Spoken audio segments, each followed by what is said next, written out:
54 ఏళ్ల క్రితమే first pan world cinema, అది కూడా తెలుగులో వచ్చిందంటే నమ్ముతారా? ఆ సినిమా ఏంటో, దాని కథ ఏంటో తెలుసుకున్నారండి. వీడియోలోకి వెళ్లే ముందు ఒక చిన్న మాట, వీడియో నచ్చితే లైక్ చేసి మన ఛానల్కి సబ్స్క్రైబ్ చేసుకోండి ఫ్రెండ్స్. సూపర్ స్టార్ కృష్ణ గారు హీరోగా నటించిన మోసగాళ్లకు మోసగాడు సినిమా ఫస్ట్ పాన్ వరల్డ్ సినిమాగానే కాకుండా ఇంకా ఎన్నో ఘనతలు సాధించింది. తెలుగు ఫిల్మ్ ఇండస్ట్రీలో ప్రయోగాలంటే ముందుగా గుర్తొచ్చే హీరో కృష్ణ గారు. ప్రయోగాత్మక చిత్రాలు చేయడంలో కృష్ణ గారు ఎప్పుడూ ముందుండేవారు. అప్పట్లో ఆయన తెలుగు చిత్ర పరిశ్రమకు టెక్నాలజీ అంటే ఏంటో పరిచయం చేశారు. First cowboy, first James Bond లాంటి రికార్డ్స్ అన్ని కృష్ణ గారి పేరు మీదే ఉన్నాయి. ఇండియన్ ఫిల్మ్ ఇండస్ట్రీలోనే ఫస్ట్ కౌబాయ్ సినిమా చేసిన హీరో కృష్ణ గారే. కృష్ణ గారు హీరోగా నటించిన మోసగాళ్లకు మోసగాడు సినిమా ఏకంగా 50 దేశాల్లో రిలీజ్ అయ్యి ఇండియా నుండి ఫస్ట్ పాన్ వరల్డ్ సినిమాగా రికార్డ్ క్రియేట్ చేసింది. కృష్ణ గారి హీరోగా విజయ నిర్మల హీరోయిన్ గా రావు గోపాలరావు, కైకాల సత్యనారాయణ, నాగభూషణం వంటి నటీనటులు ఈ సినిమాలో కీలక పాత్ర పోషించారు. ఈ సినిమాని కేఎస్ఆర్ దాస్ గారు డైరెక్ట్ చేశారు. పద్మాలయ బ్యానర్ పై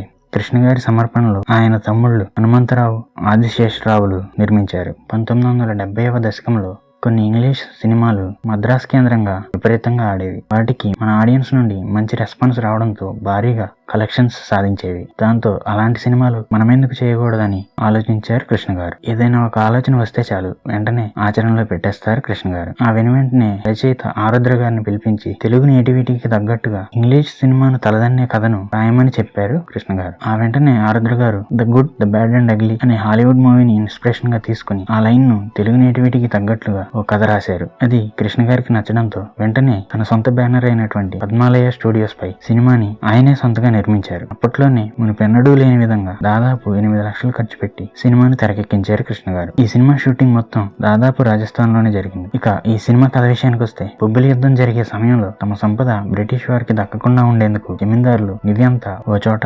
దాచిపెడతారు. ఆ రహస్యం ఇద్దరికి మాత్రమే తెలుస్తుంది. నిధి రహస్యం తెలిసిన కత్వాల్ అనే వ్యక్తిని నిధి రహస్యం కోసం హింసించి చంపేస్తారు దొంగలు. వాళ్ళు ఎన్నో హింసలు పెట్టినా ఆయన మాత్రం నిధి రహస్యం చెప్పకుండానే చనిపోతాడు. ఆ తర్వాత ధర్మం కోసం పోరాడే కొత్వాల్ కొడుకు కృష్ణప్రసాద్ ఈ విషయం తెలుసుకుని తన తండ్రిని చంపిన వారి కోసం వేట మొదలు పెడతాడు. వాళ్ళ అంతు చూడడానికి గుర్రం ఎక్కి బయలుదేరతాడు. ఈ క్రమంలో నక్కజిత్తుల నాగన్న అనే దొంగ కృష్ణప్రసాద్ కి సాయం చేస్తాడు. ఇదే క్రమంలో వీరిద్దరి స్నేహం బలపడుతుంది. తన పని తాను చేసుకుంటూ వెళ్తున్న క్రమంలో కృష్ణప్రసాద్ కి విజయ నిర్మల అనే అమ్మాయి పరిచయం అవుతుంది. ఆ అమ్మాయి కూడా కృష్ణప్రసాద్ పనిలో వాళ్ళకు సాయంగా నిలుస్తుంది. ఈ ముగ్గురు కలిసి దొంగల వేటకు బయలుదేరతారు. అనుకున్నట్లుగానే అందరినీ అంతమొందించి చివరికి నిధి రహస్యం సాధిస్తారు. కానీ అక్కడే ఓ ట్విస్ట్ ఉంటుంది. ఆ ట్విస్ట్ ఏంటి, కథ ముగిసే టైంకి ఏం జరిగింది, కృష్ణప్రసాద్ అనుకున్నది సాధిస్తాడో లేదా అనేది ఈ సినిమా కథ. ఈ సినిమా మొత్తం ఇంట్రెస్టింగ్ గా సాగుతుంది. తెలుగు ఆడియన్స్ ఈ సినిమాని ఆరాధిస్తారని ఎలా భావించారో కానీ ఈ సినిమా తర్వాత ఎంతమంది హీరోలు కౌబాయ్ గెటప్ ని ట్రై చేసినా అది అంతగా వర్కౌట్ కాలేదు.